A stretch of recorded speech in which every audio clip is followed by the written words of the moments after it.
Hey, welcome to the show. This is Stories with Brisco and Bradshaw. That would be Gerald Brisco, wherever he is in this Brady Bunch square thing that we have going on. And today, I've been in the business a long time, and one of the greatest characters I've seen come through is this man. He's also one of the greatest ribbers of all time.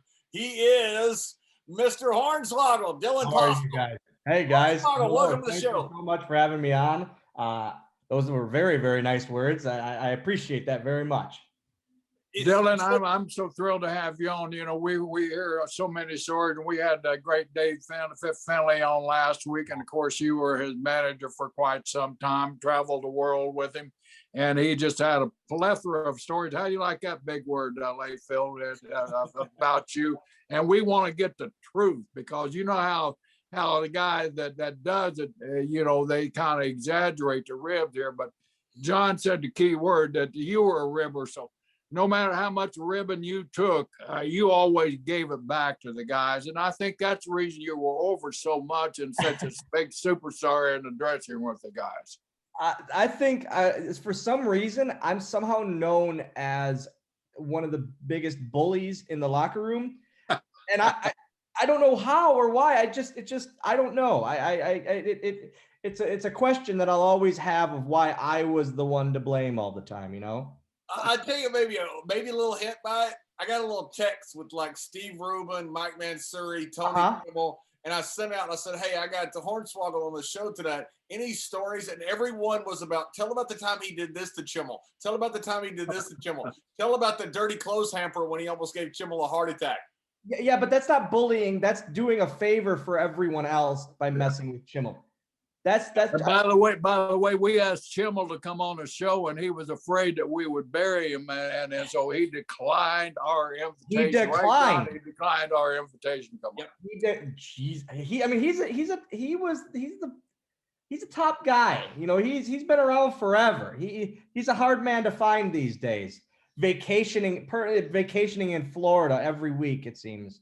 And Dylan, I will agree with you on the Chimmel part. It's kind of like coyotes in Texas. There's like varmint season. You know, they're just a pest, so you can shoot them at any time. It's community Chimmel service. is like varmint season. Yeah, it's community service. Essentially, picking out Chimmel is community service. I was doing good for the community. Doing a favor to all. Yeah, exactly.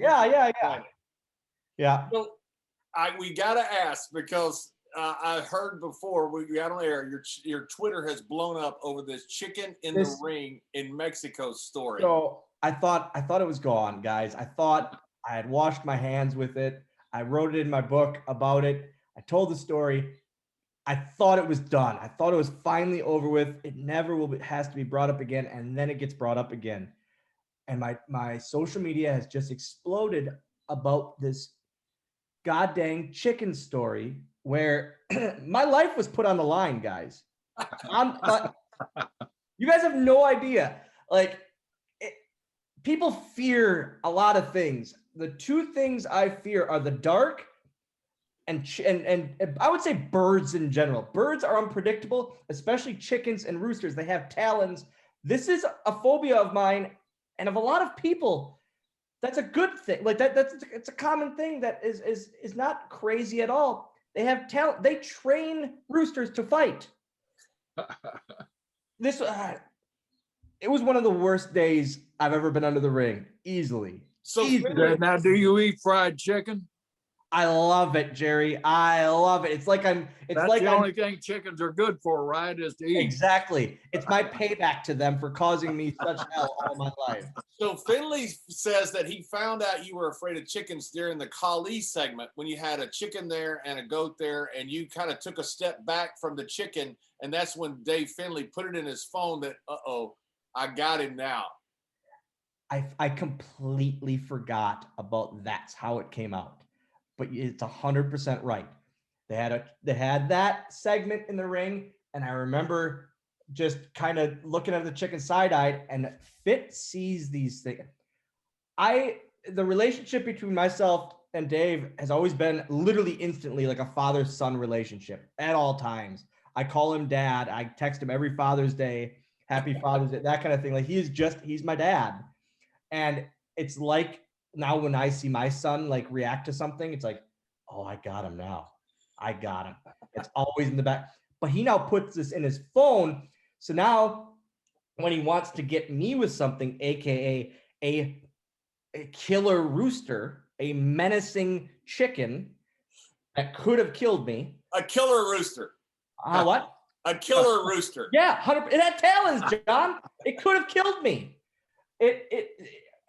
But he used this against me in a way that I never thought he would do. He turned his back on me for that second and tried to have me harmed. That's what I'm going with. Well, now he tells a story about Scott Aycock, who's a security with WWE. I may have bullied Scott Aycock a little bit, just a tad. I may have done that, but it shouldn't have caused this. So what were you thinking when the rooster gets under the ring? So I'm under the ring, changing. It's changing literally for my spot on the show later. And I see behind me the apron flap. And I was like, something took a bump above me and just popped the apron. And now I see a camera under there. And I go, why the hell is there a camera under the ring? And then I turn and I'm eye to eye with this goddamn rooster, John. and I was not happy at all. So now I think I'm going to throw my whole spot away. I'm going to run out. I'm going to run out from under the apron if it comes at me. So there was a kendo stick and like my jacket. I remember grabbing the kendo stick thinking, if it comes at me, which it's going to because it's menacing, I'm going to swing at this thing. And I kept yelling, like, if I kill it, it's not on my hands, guys. It's not. PETA's going to be really pissed off about this. You got like, and then it goes, and then I see flashes. So now the flashes are going to piss this thing off even more. It goes out and it gets shoved back under. And I remember, and now I hear, because the match above me was Drew McIntyre and Chris Masters. I remember like it was yesterday. And Drew McIntyre gets on the mic and goes, ladies and gentlemen, there is a chicken under the ring. Like to the crowd. And now I'm like, guys, I'm coming out. If this comes at me, I am coming out. Finally, it gets out, comes back one more time, and it gets away. I have goosebumps now thinking of it. It was the worst. The absolute, like I said, one of the worst, if not the worst, the second number 2 spot of the worst night under the ring. It just, oh man, too far. I could have been killed. Could have been killed by this rooster, huh? Yeah. So I look eye to eye with these things. Guys, I don't know if you know, but I'm not a tall human. I was looking this thing in the eyes. It was standing, and I think at one point it showed his talons to me, and these were about 3 foot long in my mind. So if this is the second worst night, what was the worst night? Easily the time I fell asleep under the ring and I was supposed to come out at the Undertaker. You fell asleep during a spot with the Undertaker. Yes, I'm not very proud of this, John. The match was, and again, this is probably the craziest part. It was Kane, Batista, and the Undertaker versus Finlay, Great Khali, and Big Daddy V in a 6-man tag. That's a lot of weight above me moving around. That is a lot of weight.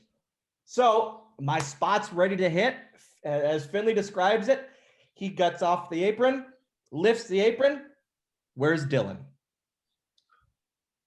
Looks, all he sees is me laid out, face down, just passed out. He goes, oh no, one of the beams must have hit him or something. The way he tells it is he shakes me. The way I remember it is I got on the head, hey! And I just look at him with this kind of dazed look like, I don't know. And I go, oh no, I missed my, he throws me in. And as he's taking me out, I go, oh no, I'm so sorry. I'm so sorry. I'm so sorry. Because I know the spot is with the Undertaker. and now the Undertaker has had to wait for me. I get in, he throws me in. Undertaker, the spot is I walk into him, he sits up and he goozles me. And as he's laying down, I'm walking to him. I'm just going, I'm sorry. I'm so sorry. Sits up. Here we go. We get to the back. He goes, what happened? I go, I was sleeping. He goes, what? You told the Undertaker you were sleeping on his back. 100%. I wasn't going to lie to him. You got balls, my friend. I was not going to lie to him, because then it would have been worse. So he goes, you were what? I go, I fell asleep. I mean, guys, I might have been a little sleepy from the night before. You've been rumored to toss a few. I mean, was this sleepy time tea? I was drinking a lot of that herbal tea the night before. That's exactly what I was overserved. That's what it is. Okay. But he just shakes his head and he goes off, and now Finley comes up. He goes, what happened? I go, I fell asleep. And now it's like, how, thinking about it back now, how I fell asleep. That was the last match of the night. I was asleep for the whole show. The last match of the night, I'm still asleep with all that weight. I was very, very tired, as they say. And all that noise above you and everything. I mean, not a peep come out. Nothing. So it came to like a weird thing where, like, halfway through the tour, I would be able to hear what was going on, like, in the ring above me, and just figure out what was happening in the matches. It was a neat, like a random thing that I could figure out just by the sound and the crowd reaction of what was happening. Now, under the ring, they have like a kind of like a condominium under there. They got TV service under there. They got refreshments and all that, right? Yeah.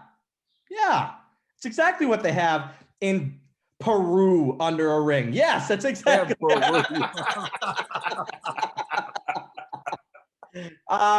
I mean, when we had to do TV, this under the ring spots at Raw or SmackDown tapings, it was the best. They had a pad, a monitor, a thing of Gatorade.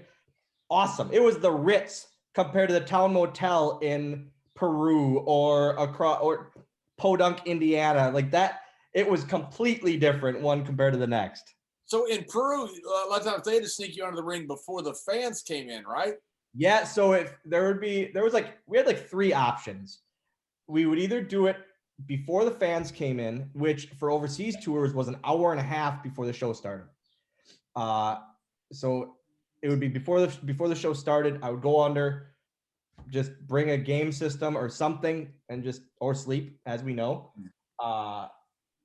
Otherwise, we would put just all black on, and all the security guards and ring crew would just sneak me out while the lights were down. So that was the easiest thing, was to do it before the fans came in. The preferred way was to do it a couple matches before me, while there was a video on the screen. So you'd be under there for 4 hours. My longest was 7 hours. Wow. Yeah. That was my just hanging out. Yeah. So you weren't, I mean, at that point, like, you were just like, hey, I really like to see a rooster now because I'm bored. One thing I think of, like, hey, I've been under the ring for a few hours.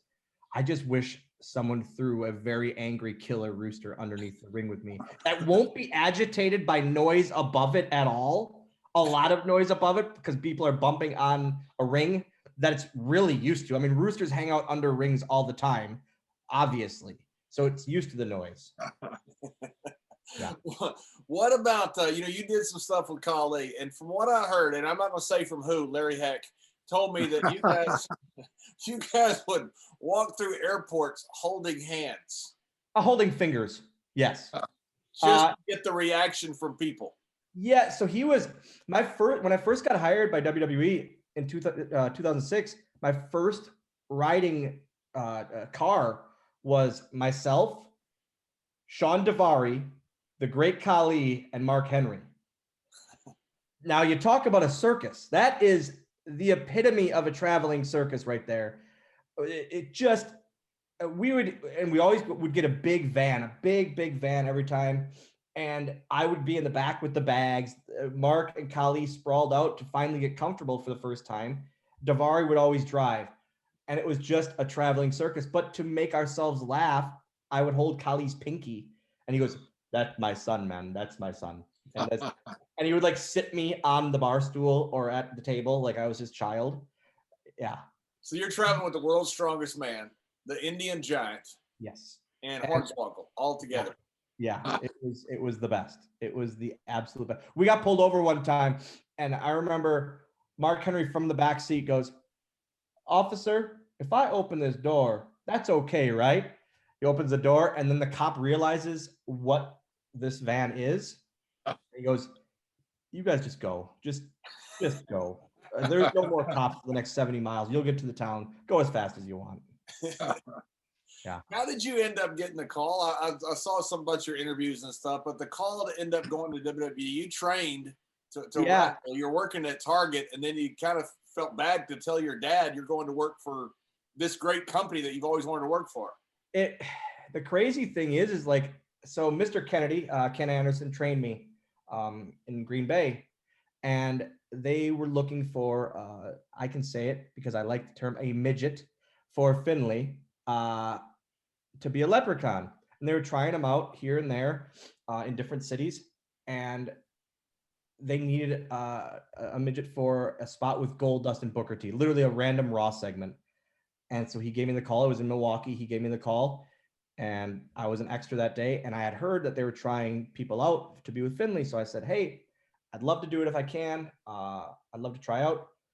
They have me and Fit go into the promo room with Brawler. I bomb the promos, of course, because I'm not good at accents, and I've tried to do this horrible Irish accent that was just awful. That's why I probably didn't talk for 7 of the years I was there.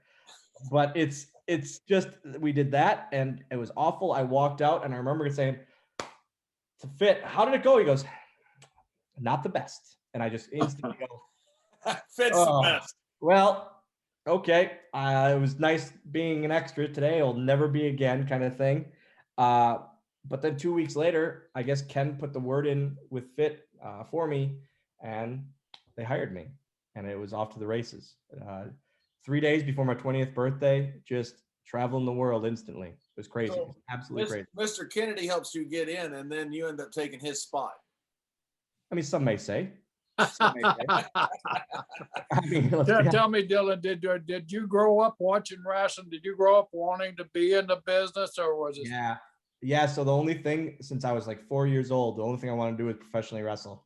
At 6, I had major back surgery that paralyzed me for the waist down. And the first thing they say is no contact sports and no trampolines. And I instantly go kind of, even at that age in my mindset, I was like, I'm not going to listen to that. And obviously I didn't. But yeah, I grew up on wrestling. Ultimate Warrior was my guy. He was my absolute hero and absolute favorite growing up. And it's just, I loved it. Everything. I didn't care about football or baseball or basketball or Superman or Spider-Man. Wrestling was my sport and my superhero for my whole life. Have you had any problems because of what the doctor said with the rod in your back? No, I mean, knock on wood. Knock on wood. My lower back is fused. But it's been good. It's been. And who was the biggest man ever to slam you? Mark Henry. Mark Henry. A spot where Mark Henry gave me his finish there, and right. But talk about a gentle giant. He is just the nicest, gentlest human being, unless he's tired, that I know. Unless he's tired. Yeah. Then he's a grouchy old bear Then I don't deal with him. Yes, exactly. Yeah. So Larry Hack told me on going down south on Interstate 35 one time, you had blown out both of your front tires, and yep. Larry pulls over to help you, and there's Mark Henry and Larry and you out there. How did you blow out both of your front tires in your car? I'm not a good driver, John. I'm not. There's also a time where after the circus of me, Mark, Davari, and Kali, my next riding partners were Larry Heck, Jimmy Corderas, and Tony Chimmel. Just misfits. just a band of misfits right there. Where Corderas, who would do a lot of the driving, got a flat. And while him and Larry are changing the tire, Chimmel and I are going like this on the side of the highway trying to get semis to honk at us just to pop ourselves because I don't know how to change a tire. Chimmel doesn't want to change a tire. We just want to have fun at their expense. So we're just on the side of the road honking at semis. And then they just look back at us asking for help. Oh, yeah, we'll get the bags. We didn't touch a thing. So you almost gave Chimmel a heart attack one time by being in the dirty clothes hamper. They put me in the, yeah, we decided one day we're gonna kick it up a notch with Chimmel. And they put me in the because towel. you tortured him incessantly. Every Tuesday for about 2 hours straight. I would just go in the production. By the way, everybody approved of. 100%. They saw me coming in, and at one point he was just stressed from the week. He had a bad week that week, and he puts on the sign, "Dylan not allowed." I immediately walked in there and I told him I didn't see the sign because it was too high. It was his fault for putting it too high. And I just turned it up even more. But this time he wasn't in the office. So I was like, guys, we got to turn it up. We got to really get him. I go in the towel bin, which I know he's going to then use because he always did the towels for the locker rooms and for the boys. Whew, here we go. One of the boys comes in, asks for a towel. He opens that hamper. I pop out. I have never seen a guy turn so ghost white in my life. He about keeled over that day, and I felt bad for 3 seconds. And then I was really, really happy about it. We got him so good. I would take buttons off his laptop and change them. I would just take them off. He would be working and I would walk past him and just turn his internet off. So we didn't have internet for like 5-10 minutes to do his work. I would just mess with him. Take wheels. I would take the wheel out of his chair. Just one. So when he would sit back, he would take a bump. It was my favorite part about Tuesday was messing with Chimmel. If he would have died, you'd probably get like a Nobel Peace Prize or something. I would still be there today. Award. I would still be there today. Yeah, you would have been the most popular guy in the dressing room. And you used to torture when you were under the ring too, right? So that was my other favorite thing. The ring aprons, you can't see under, but I could see through. And I would, because they're on the live events, there wasn't a monitor. My cue, if Finley wasn't coming to get me, my cue would be Tony Chimmel would throw a water bottle under the ring because no one would really realize what he was doing. And only the people right behind him, the 3 people right behind him, would see him do it. Jimmy Smith on Concourse 4 ain't going to see that. So we're fine. But I would be right in front of him at all times. Lights would go out. He would be in the ring with the microphone. I would then take his wrench for the bell because he also worked the bell. I would sometimes take the whole bell so he couldn't ring the bell as the ref is calling for the bell. He would literally just be, oh, what do I do? There was one time he had to take the leg of his chair to ring the bell because he didn't have anything to do. I upped it a notch. He would put the microphone on the ground and then take the jackets to the back. And I would just take the mic under the ring. I would just pull it under the ring completely. So we had nothing to announce until I heard the 1, 2, 3, and then I would shoot it back out last second. It got to the point where he would tie the microphone cord around his chair so I couldn't pull it under the ring. I would take worms and just toss him out to him, at him. Him and I had such a love-hate relationship. He's one of my favorite humans, especially to mess with. That's a guy, like kidding aside, who has done everything, like literally everything from ring announcing to jackets to production office to reffing. Like he has done it all, but making his life hell really made my day even better. He was here from the beginning. I started in year one of the company, and Chimmel was already here. I mean, he was already driving the ring trucks. He used to leave his ring truck over at Brisco Brothers Body Shop and have to come there. And I loved giving him grief, y'all. Well, somebody took, I'd take the truck and move it around back, where nobody could. I said, last night we had to call the cops. Somebody come and stole the damn truck. And of course, Chimmel and his fretting. I mean, he go nuts. Usually, the referee was with him. Joey Morella. So it was so fun. But man, I mean, you were the master ribbing him. It was that's something that if there's one thing I go down for, it's messing with Tony Chimmel. I'm okay with that. It's I believe your greatest trait. That's why you're brought to this company to mess with Tony. That makes me happy. People don't realize that the stress and the work that we put in on a TV day, and having things like that go on in the background is such a stress relief, and it was always so much fun, watching the antics. And even that guy sitting up in the corner up there with my Brisco Brothers Body Shop T-shirt on, he wasn't immune to pulling a rib or two. Did he ever rib you? No,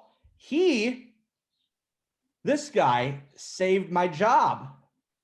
Easily saved my job at my first WrestleMania by getting me to my hotel room in Detroit at WrestleMania. True story. Oh man. So, I didn't. So I again, my first WrestleMania, we're in Detroit for WrestleMania 23.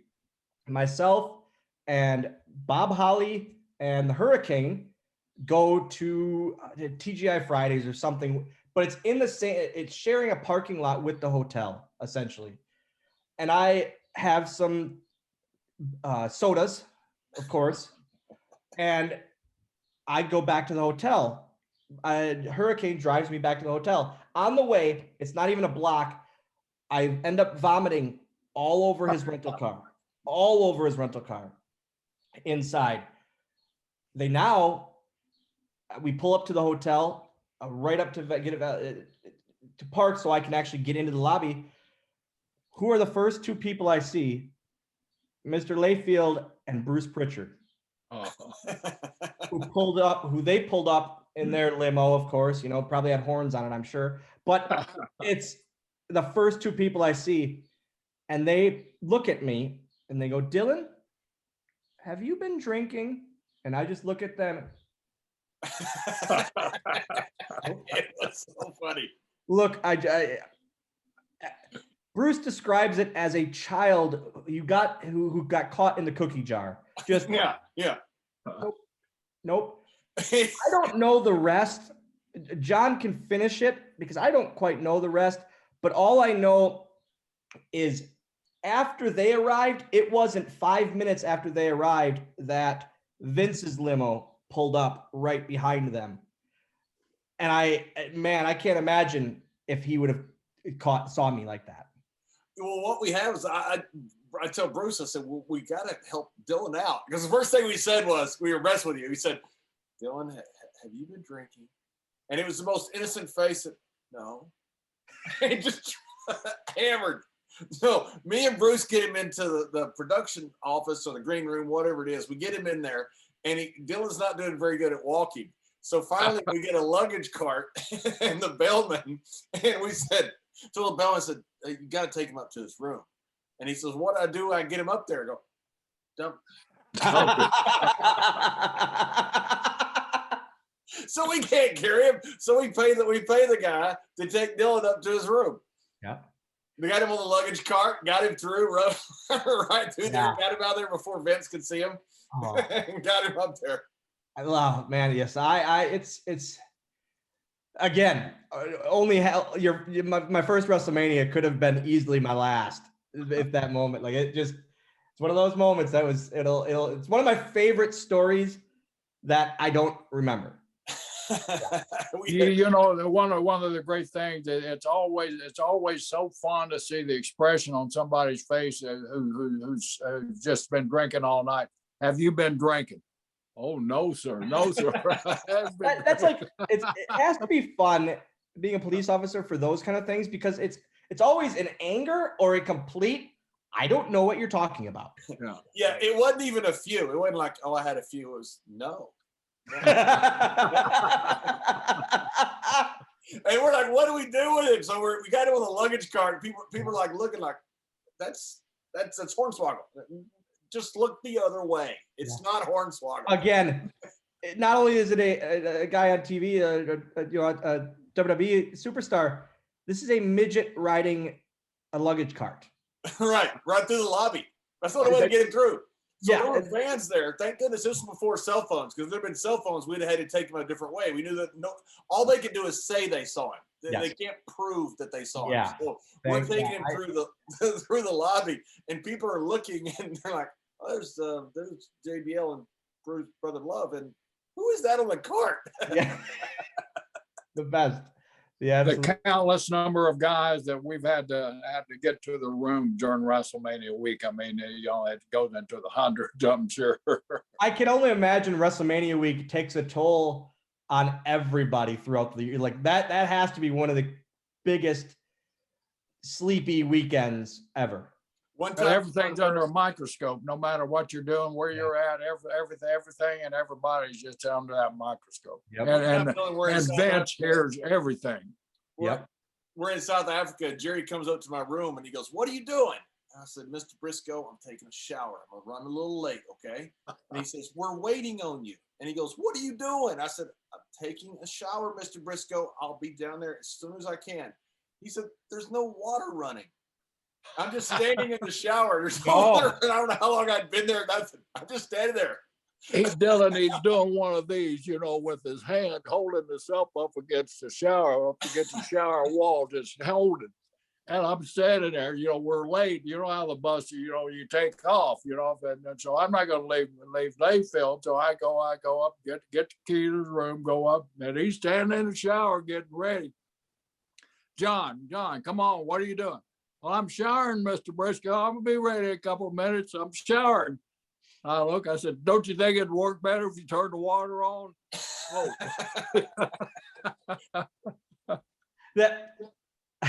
How did you guys, I don't know if you've talked about it in depth on here yet, but how did you guys become so close first? Like, was it a night out where you guys just kind of looked at each other like, this is awesome kind of thing? Hell no, I hired his fat ass. Hey, Dylan, he's in the shower. I mean, I'll tell you the story. Bruce sends him up, and Bruce is gone. Bruce takes a vacation or something. So he sends him up to, I think it's Bethlehem, PA. So there's a blizzard that night. And so there's only like 300 people in the damn arena, so I got this big ass text, and I want to give him a shot. And the next night, he had already obligated himself to go down to WCW and try out down there. So, I saw him. I put him with Savio Vega. And of course, if you can't have a match with Savio Vega, you can't have a damn match. So they went out, and as cold as hell as that place was, they just, they heated the place up and just tore it apart. Well, Vince is over in the damn makeup chair, getting his hair trimmed and his makeup on, because he was doing commentary during the same time. I said, "Hey, Vince," I said, "I just tried out this Texas guy. He's like 6'7", whatever, hell, 300 pounds. He's a big boy.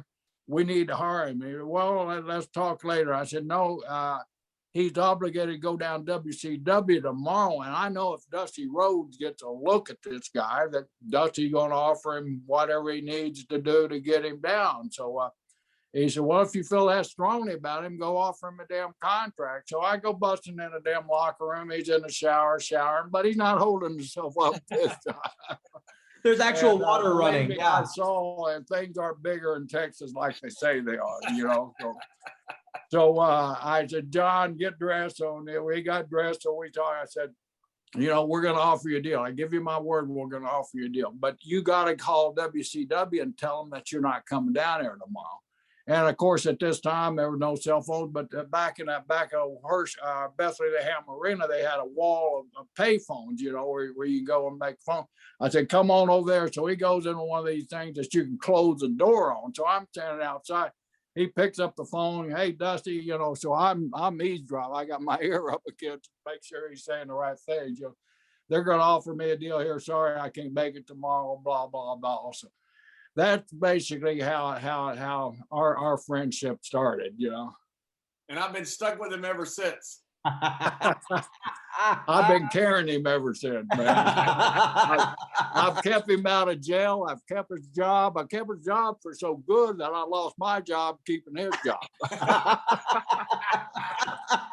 Because Dylan, you understand, we used to do those long tours, you know, when you do Raw once a month, and we'd have 3.5 weeks to travel. So we do like 23 days in Germany or 20 days in Africa, then go to the Middle East, or that many days in Japan and Korea. And Jerry was the agent. So I would always sit up front with Jerry and we'd play cards or whatever else. And Jerry was the guy that I'd go out with at night. So that's how the friendship came. We traveled all over the world together. Okay. Yeah, I didn't. He tried to arrest me in every damn parking lot in Germany, 21 straight days. I kept trying. Really? It didn't work very well. My record was pretty bad. Jerry, was there ever someone that surprised you that got you, or never? In the wrestling business? Yeah.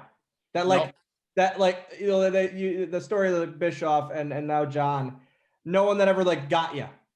Well, I mean, I got Layfield. We're in Greensboro, North Carolina.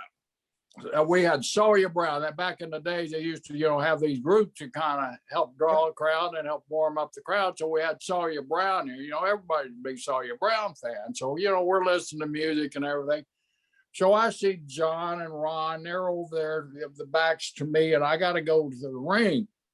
They're listening to Sawyer Brown. Sawyer Brown's hitting him, man. He's sounding good. So I'm walking to the ring. I get about 3/4 of the way down the ring. All of a sudden, I buckle. This 320-pound damn Texan tackled my ass from behind. You know those big old ass barricades they have, you know, what they weigh about 500 pounds. They don't move no matter. He rammed me into that thing, and I'm there, man, and I'm out. And he's all got 2 points, 2 points. I started tapping. Now I actually tapped to the son of a bitch there, and tapped to him, and he left. I got breathless. I saw you, Brown. Stopped rehearsal. Stopped their gold and platinum selling song, and said, "Looks like Bradshaw got Brisco this time." Oh, that's the. I mean, if anyone would ever get Mr. Brisco, it wouldn't top that though. Like that's the one get. Oh, it's the one get. Well, it's I got Bruce Pritchard. You know, Bruce always read my ass, you know, and I had a pretty good record against Bruce too. Yeah. We were in one of France or Germany, somewhere over in the UK. Maybe it was even London. I don't know. But you know how slow those damn elevators are there? Man, they take forever. I finally get on the elevator. I make it downstairs, and I run in that Mickey Brett, you know, the tour manager. So I start bullshit with Mickey. All of a sudden, I see Mickey's eyes get wide. By the time I turn around, it's Pritchard. Pritchard had grabbed me and tackled me and took my ass down, and we rolled over the side. He got up real quick and he ran to the elevators. He pushing these buttons. I'm watching him put these doors are closed. As the door closed just as I get there. Oh. But he was only on the 2nd or 3rd floor. So I see the steps right next to the elevator. So I run up. And by the time that elevator gets to the 2nd floor, you know, it's got to stop at 1, open the doors, close the doors, take forever. Man, I was already up there. And those doors opened. He sees me. He takes off running down the hallway. You remember over there, some of those hotels, they have those safety doors. You know, so he gets the safety door. He pushes it too and puts a kick on it there is where I can't open. So I'm shoving, getting the door, and I'm watching it going down. About the time he gets that key in there, opens that door, I'm there. I tackle his fat ass, and he's down on the ground. I'm tapping Mr. Brisco. I'm tapping. So both of them got a victory on me, but it's both international, you know, even though John was Greensboro. I come out one day, Dylan, and they've got the wrestling headgear on. It's like 1 o'clock in the morning, and I'm going in my room and I'm dead bolting the door. This doesn't end well under any level whatsoever. No, if they're going to go that far, neither of them are going to stop. No, absolutely. When Kurt Angle was around, Bruce said, we got to get, we sent, Bruno out and got some headgear. So every night we get in the hotel. All right, Kurt, come, he'd show up. I'd open the door to headgear. He would just make an about face and head back to it. It was crazy times back then. Dylan, Mike Mansuri told me to remind the story. We can remember the bar, but not the city. Calico Jack's, where you almost got into a fight with the great big guy when you threw the mug over your head. So I think it was one of the Miami Heat NBA championship games. I think we were over there to watch the game. So here's the problem. I feel that when I have a couple drinks that I'm 7 foot tall. And the issue is I'm really, really good at starting fights. I have never been in a real fight in my life, ever, because it's like I start it and then the guy realizes who did it and it looks at me and goes, fuck, if I hit him, I'm the asshole. Like, and then it just either stops itself or someone gets in the fight for me kind of thing, which is a very pussy move or crappy move, but it's what every time I have some, it happens. There have been many times where I'll have my drink and I'll just be sick of it at that point. And why give it to the waitress or the wait staff to throw away when I could take it and just fling it behind me and not know where it goes?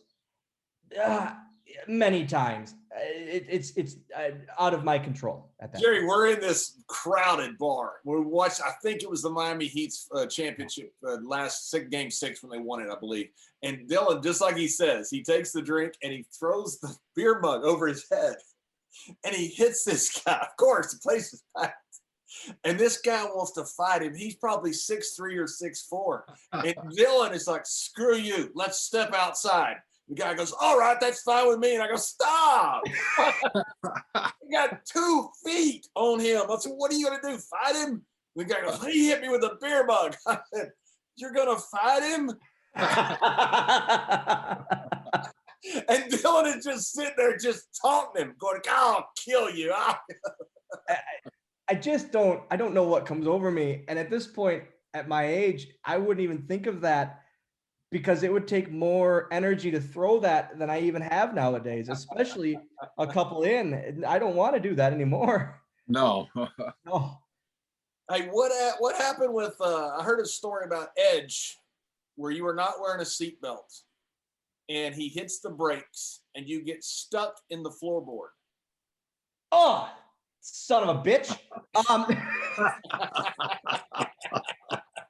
And he won't stop, and he won't help you out. No, very rarely do I not wear my seatbelt because of things like this. And I've always been a seatbelt advocate. But there's a few times, and it's only when I'm not wearing it that something like this happens, obviously. But I don't remember what the circumstance or anything. All I remember was I was turned, and then I was under the dashboard. Uh-huh. He hits the brakes so hard, I somehow slide under, and I'm looking at the ceiling. And I can't get out. And he just looks at me, and his eyes are just dinner plates, and he goes, "Oh, I can't help you. This is too good." And I go, I'm stuck, Adam. He goes, I don't care. I don't care. This is too good to help. I want to see how this ends. And I go, how this ends? It ends. It's ended. This is the end. I'm done. I'm stuck. Well, I really want to see you try to get out of there now. Okay. So he didn't let you out? No, I had to somehow crawl out. How long were you stuck? You see here, John? He's the bully. Yeah. All of this back on this is me sticking up for myself. In all of these stories, I'm sticking up for myself. And this is me proving the other people are the real bullies. Well, speaking of bullies, and I love Dave Finley. He's one of my Dave. I think the world of Dave. But how about him trying to sell you in the Philippines?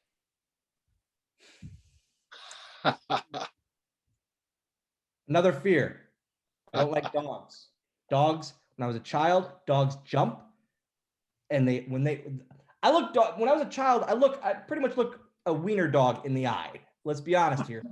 So when they jump on me, I get knocked over, and I don't like that. Dogs, I don't like.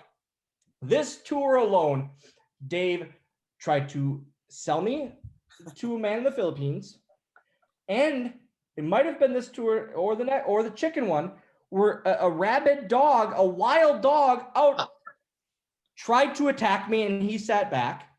He tried to push me down a volcano. We went sightseeing, and we were in the nice volcano, and he just gives me a little shove. He has put me through so much hell, and that I still love him for. But yes, he was trying to sell me to a man in the Philippines. The man was trying to offer him money, and he just keeps pushing me closer to him. This guy that I don't know, and I'm not understanding what this guy wants. And then it clicks. Oh, he's trying to buy me. And Dave's not saying no. Instead, Dave's doing the opposite. How much? No, Jack, a little more. And he's pushing me towards him. It's the most abusive relationship that I've ever had, and I love him for that. Well, did he get a good offer or what? I ran, Gerald. I ran. The minute I realized what the circumstances were that this man wanted to buy me, and I probably wouldn't be coming home, I bolted. Because Dave would go through with the deal. 100% he would. 100% he would. And then he'd get back on the bus, and they'd get to the arena, and they'd expect me there, and Dave goes, oh, I don't know what happened. He disappeared. I don't know. We played this game called Tommy Ball with Tommy Dreamer, where overseas to pass the time, and again, like all of these occur because of the overseas tours, and just pass, especially on those, you're just trying to pass the time, just try to get through it and pop the boys and make it as good as you can. Tommy Dreamer would sit at the end of a locker room, and we would take a tennis ball and try to toss it at his balls. That was what we did. Tommy would just sit there and handle this. And so there was people, and it would be a locker room sellout of everyone trying to hit Tommy Dreamer in the nuts with a tennis ball. So we didn't have a tennis ball one day. And I would do in the house shows, I would do a spot where I would juggle them, and then they would go to the crowd. But I needed a tennis ball, not for that spot, because the show doesn't come first. Hitting Tommy Dreamer in the nuts comes first. That's the part that matters in the end. So I go to the production office and said, hey, can I get some tennis balls? And they go, yeah, sure. Fit hears me, and he knows that it's not for the spot in the ring. So my idea was, all right, I'm going to get him for the spot. I'm then going to put him in my pockets, bring him back. We're going to throw him at his nuts. It's going to be the best day ever. Spot happens. I'm juggling these balls. Here we go. And they tell me beforehand that these are $400 tennis balls because they're from the French Open, which I don't know what this is. I don't know tennis. I don't know anything. But in my mind, I can't let the locker room down. Here you go. Spot comes. I'm juggling these tennis balls. It's over. Fit takes the balls and starts throwing them in the crowd. And I'm going, oh, there's $100. Oh, there's $300. Oh no. And I'm shaking. I get to the back and I'm just sweating so much. And he goes, what's wrong? I said, nothing. He goes, what's wrong? I said, those are $400 tennis balls. He goes, why would you pay $400 tennis? I said, because I needed them for Tommy. I needed them for that spot. I completely messed it all up. And he goes, first off, there's not a French Open or whatever term they used. Secondly, don't pay $400 for hitting Tommy Dreamer in the nuts. And he gives me a thing. It was just one of those things where he took fit is one of the, like you said, he has all these things in his phone, but I feel like even aside from that, he can pick something out about someone and he'll run with it that no one else will ever notice. But if he'll notice every time we would go on the corner, he would be behind me when I like that movie Titanic on the turnbuckles, and we would get down and he had the shillelagh in his right hand, and as he would get down, he'd go pop every time he'd get down, every time. And it would be like the Roadrunner and Wile E. Coyote. I felt this lump on my head just in different spots. Finally, so much so that mid-tour, I'd just be like this and just go like this, and he'd hold my hands out so I couldn't block the shot. I knew I should have just dealt with it and knew it was coming, but he would always get, and the crowd didn't notice it. The crowd just thought he was getting off the turnbuckle and hitting me in the head on accident. I knew he was hitting me in the head on purpose to pop himself. How great was it working with Dave? I've always thought Dave, in my opinion, is the greatest heel I've ever seen. He was so good. He is like by far and away the most underrated performer ever. He should be talked about way more than he is. Like everything he does. And then you said, I mean, the greatest heel ever. But then when they turned him babyface, because I was with him and he was getting cheered, he was so uncomfortable with it. Crazy uncomfortable because he's never been a babyface in his life. But even that worked. And just his selling and all that, everything he does, every movement he makes is for a reason. And it's not just to go to the next thing. It's to make the crowd react to something that his opponent did. He's far and away the most underrated performer in wrestling history. I agree with you. I was riding with Dave one time, and we were going from Virginia up to DC or somewhere, and we started telling stories like we're telling here, and he started telling some of those stories. I looked at him, I just shook my head. He's, what's wrong? You don't believe me? I said, no. I said, Dave, I could kick myself in the ass because I'm so damn old and I missed out working with you. I mean, I would have loved watching him work and then getting in the ring with him and going about with him, man. It would have had to be so nice to work with that guy. Because like you say, he's just precision. You know, everything about him is just, there's no herky jerky. It's just fluid motion. It's as smooth as you can get, you know, and vicious on top of it. He made it look so real. And, you know, we use that term quite a bit, and he made it look so real, everything he did, because it was with him a lot of the time. But also, even if it wasn't that little at that second that it wasn't, he made it look even more that it was. And they would put guys against him and on the road from developmental all the time, and Fit would be, for a month or two, he would be the house show matches just to get him ready and get him going. And then we had Boogeyman for a year. We had Mark Henry for a long time. We had the Great Khali. Seems like 19 years, but he was put with these guys to make them better and to bring something out in them that people wouldn't necessarily see, or that person wouldn't necessarily see. And he's awesome. And he did. Hey, you have all these phobia, dogs, chickens, and everything, but you mentioned the Boogeyman. I mean, I every time Boogeyman would come to Gorilla, I would start throwing up just from the side of the worm. What was your reaction? One of my favorite things about you, Mr. Brisco, is the torment other people would get with you. Like, just them.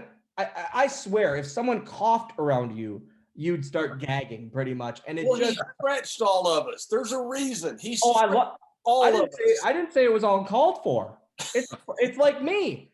It's exactly like me. But it's the torment that people would put you through, literally, like I said, just coughing, or all of that, and just you couldn't be near it. It would. I mean, I've always, all my life, I've been like that, and I still am today. You know, I mean, if my dog poops and I got to run to the corner. You know? One of the toughest guys in this business history, and he throws up when somebody sneezes on him. Maybe But you know, working at Gorilla, they know I'm tied down. You know, I got the headphones on, Vince is on one side, Kevin Dunn's on the other, and everybody else is out there, you know, listening to me. And I'm basically tied down. I'm defenseless. I can't defend myself. And Dylan, you've seen it 100 times where that big guy, or I mean, one time even Edge, as nice of a guy he is, he come up there and he had to show me a big Luger, that he just coughed. And I'm sitting there, I'm gagging, I'm trying to go somewhere, and I can't do nothing. I was under the ring one time, and at TV, I had a headset under there with the monitor, so I could talk to the producers or the agents or Vince or whoever, if something were to change or whatnot. But I was on the headset, and I could hear that someone was getting Mr. Brisco because he was leaning on the button, and I could just hear all this tussling, and Mr. Brisco, God damn it, God damn it, God damn it, God damn it. And I'm dying underneath the ring because I wish I could see it, but I can picture it. Someone's getting him, and just, oh, it was the best. Yeah, Big Show one time. I mean, he's sitting back in the back, and I guess he's cutting some monsters, and then, just the place. You guys know how Big Show is. The place is the worst freaking parts ever. And so somebody tells him, go to Gorilla and get Brisco. Well, that's my worst thing right there. And so Show comes up, and as soon as I see that big ass poke his head around the curtains and walk in, you know who's there for business and who's there to play. And I could see that grin on his face.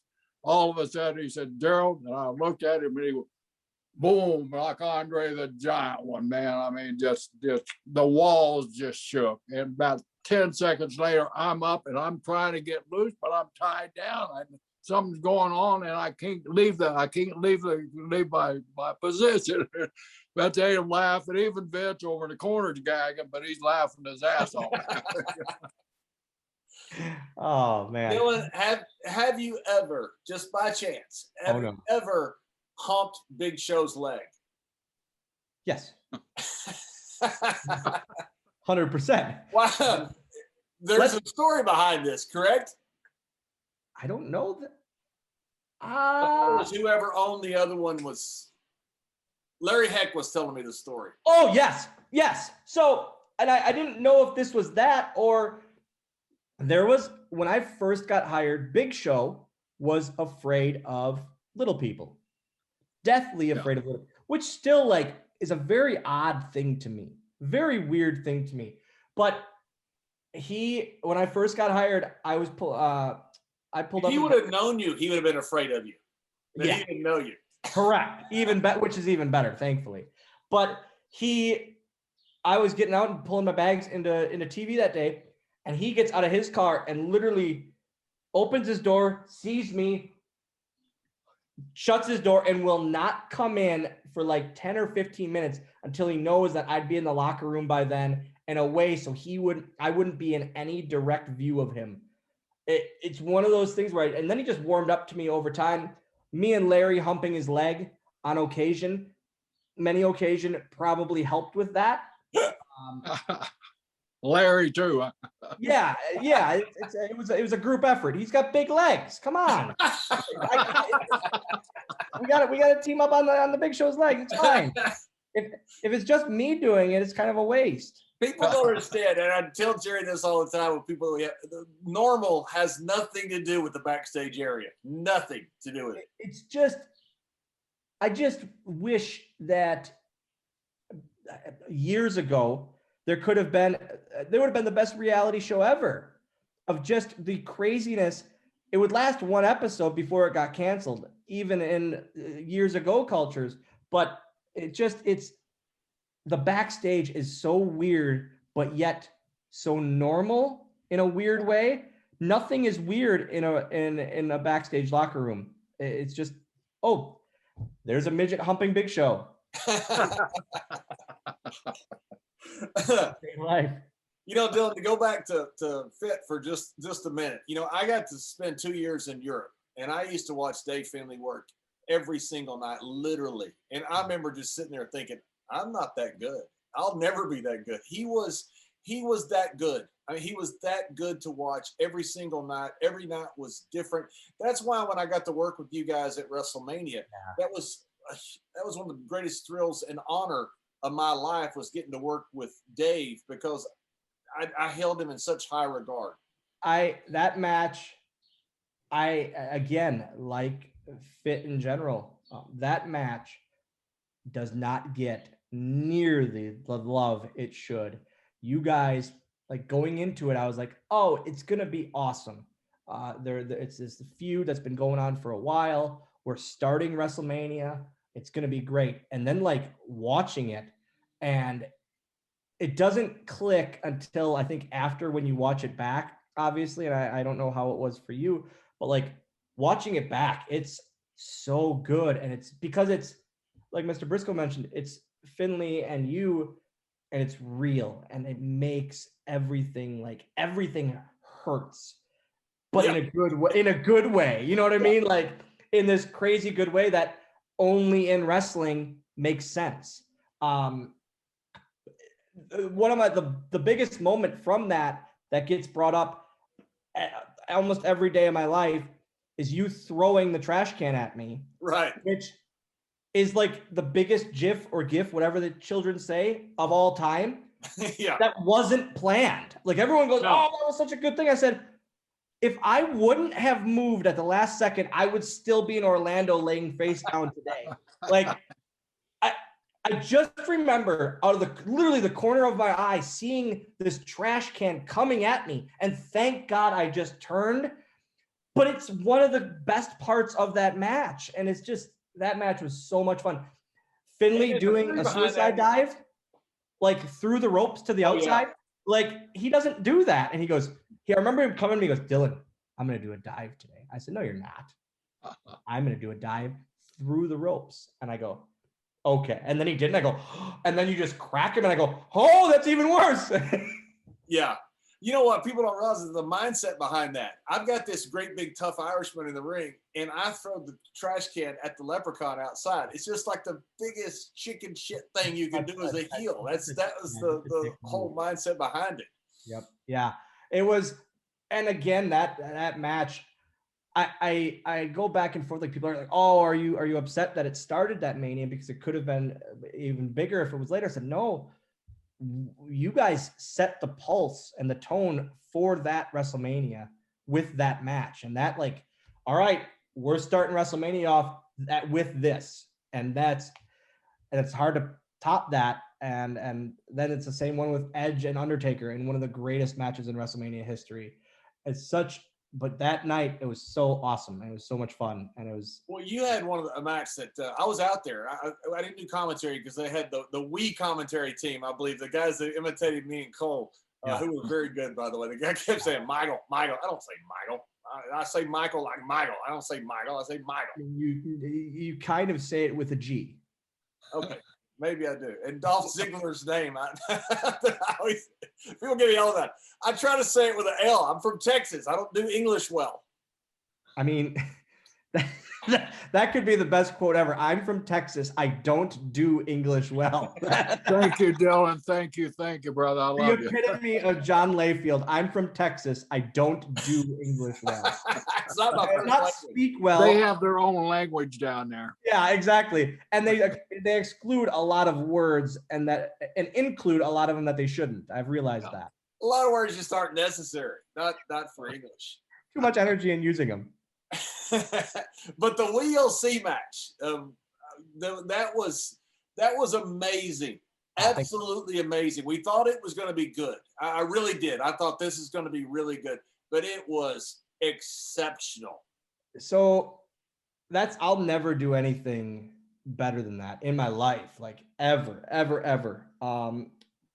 That was a night where, so I always wanted to work with Torito because he is an athlete. He is the best midget wrestler, and at that time, better than 90% of the regular roster. And like, he's just so good at what he can do. He can do anything. And I was a little heavy, to say the least. But I was like, you know what? I want to work with him. And everyone kept saying, "No, it's the easy way out. No, it's what people expect." If people expect it, why wouldn't you do it? Okay, whatever though. Finally, we get our shot, and everyone's thinking I'm not, Dylan's no chance he can hang with Torito. And we did the first match and it worked out awesome. And we were so happy with it. And we were going to WLC in New Jersey, which New Jersey, it's almost like the East Coast Chicago, where they will tear everything apart. Everything. Babyface, heel, everything. If it's the littlest thing wrong in their minds, they're going to tear it apart. And we're going to start the show. The first thing they see is two little guys with mini tables and mini ladders and mini chairs and mini commentators. And one of the little guys is a bull. This should get torn apart. And my mindset, and Finley was actually one of the agents for the match, him and Road Dogg and Scott Armstrong. And I said, guys, I want to completely blow people's minds with this and shatter everything they thought it would be. And we got to the back and we got the greatest feeling ever of the standing ovation in Gorilla. And it was the first time that ever happened in my career. And I was like, we did it. We did it. And we proved, like, the crowd coming into it, we proved them wrong. And it was awesome. Yeah, it was absolutely incredible. It was something that, you just had a feeling. I saw you guys with Fit going over the match, and I thought, man, this could be really good.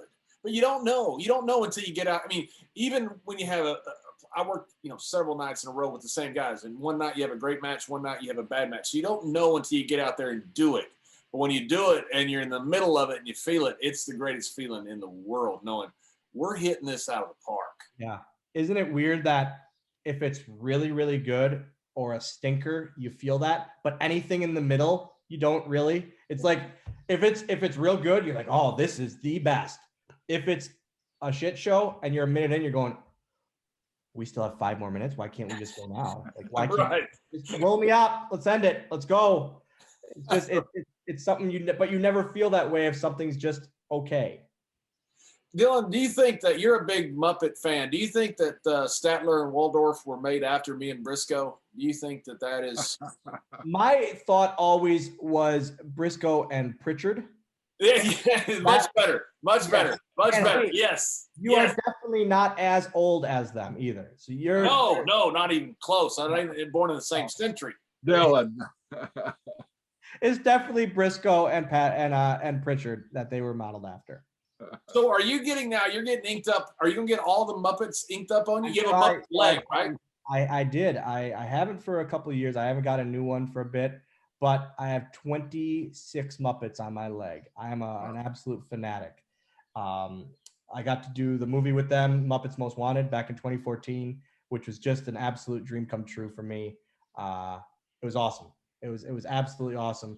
I've just been a fanatic all my life. Like, people like horror movies or Scarface or Goodfellas. I haven't seen any of those. I've seen a lot of Muppet movies a lot of times though. And your son is, from what I've seen on the interviews, he's got an interest in being in the business, right?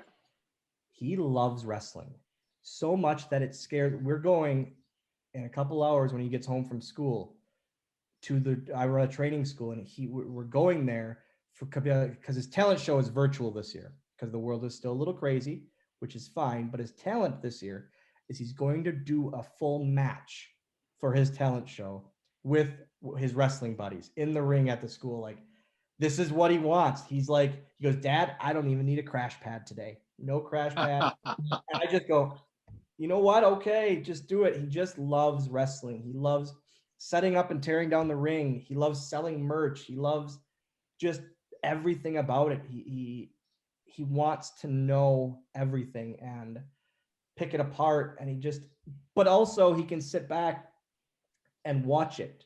He can watch Mondays on Raw and AEW on Wednesdays and SmackDown on Fridays and take it all in still as a fan, which I tell him all the time. I said, no matter what, just be a fan of wrestling. You're at that age. Just be a fan. Like, he's 11. Enjoy it. Yeah, be able to enjoy it, because there comes a time when in your mindset you can't or you shouldn't, and that's not a good mindset anymore. He's 11 going on 30, I think, at times. But he's enthralled with wrestling. He's awesome. And you got a training school. You run shows too up in ACW Wisconsin, out of Oshkosh, Wisconsin, the small town Oshkosh. We've been running shows for going on 8 years this year, and it's been awesome. I opened. Are you running back again now with COVID? I'm not sure how COVID is up in Wisconsin right now. I don't think COVID. I don't think COVID was ever in Wisconsin, to be honest. Like we shut down cold. Like 2 months, and then the bars are like, oh, we can't be shut down anymore. How dare you? And we just opened up, which okay. But yeah, we've been running socially distanced and requiring masks and temp checks throughout, and very limited capacities. But it's been awesome. Like it's been people of the support they've shown through this, through the crazy last year and a half now has been great, and it's been great. It's been a really, really good time. I love running shows and promoting or performing on them, and running the school with the group of guys I have. It's just, I love wrestling. We all love wrestling, and I always say the minute you stop loving it, you got to go, because that's the time where you're burnt out, as they say. But it's not even a burnt out. It's just your passion is gone. Like anything, if Jimmy Smith down the road, who's a welder, just stops enjoying welding, it's time to go. Not hey, 52 years later, Dylan, I'm still in love with the damn business. I still enjoy watching these guys and girls compete, and they're getting better every day, you know.